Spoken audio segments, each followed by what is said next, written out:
les, les dernières diapos.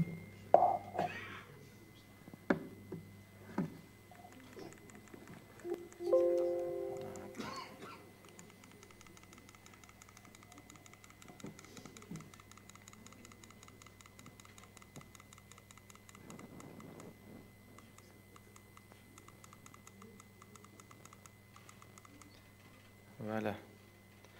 Donc c'est une patiente qui avait 3 ou 4 dioptries de myopie, pratiquement sans astigmatisme, avec une pachymétrie à 550 microns.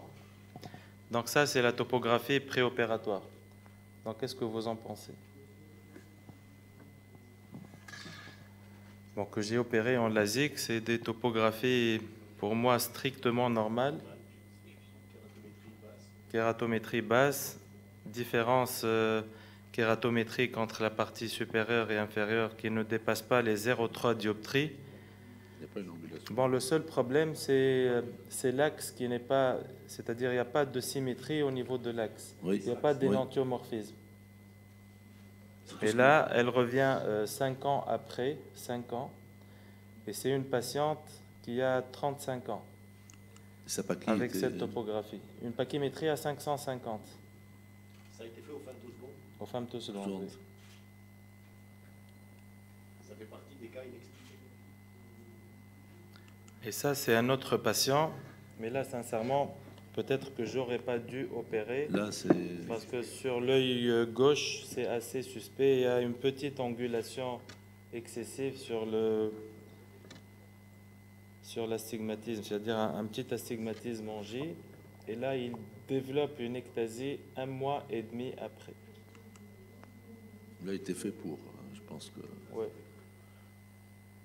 Voilà. Donc, il faut faire très attention. Le premier cas... Moi, je l'aurais fait. Oui. Toi aussi. Moi, je l'aurais fait. Voilà.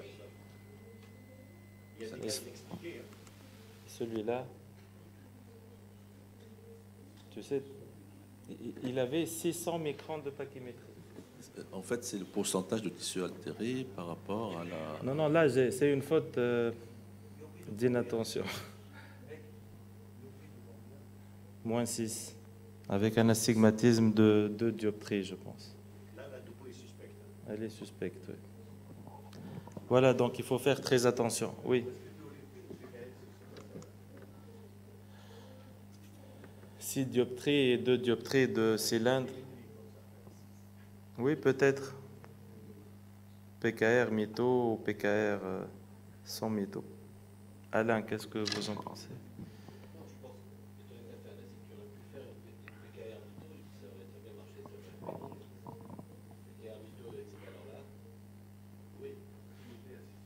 C'est ça, là. Le premier cas, pour moi, est tout à fait normal, mais pour celui-là, j'aurais tiqué sur l'œil gauche. Sur l'œil gauche, oui.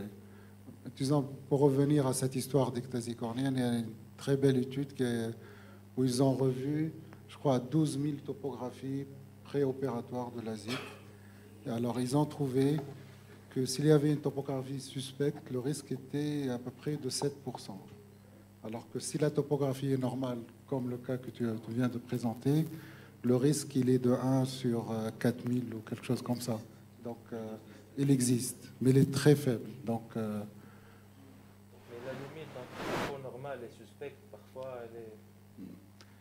Parfois, on hésite. Ça, je vais en parler justement demain. La tendance actuelle maintenant, je ne sais pas si vous êtes au courant, maintenant, c'est la révolution des big data. C'est-à-dire que on a des millions d'informations et il y a un programme informatique qui permet de trouver des algorithmes pour trouver quelles sont les cornées suspectes ou pas.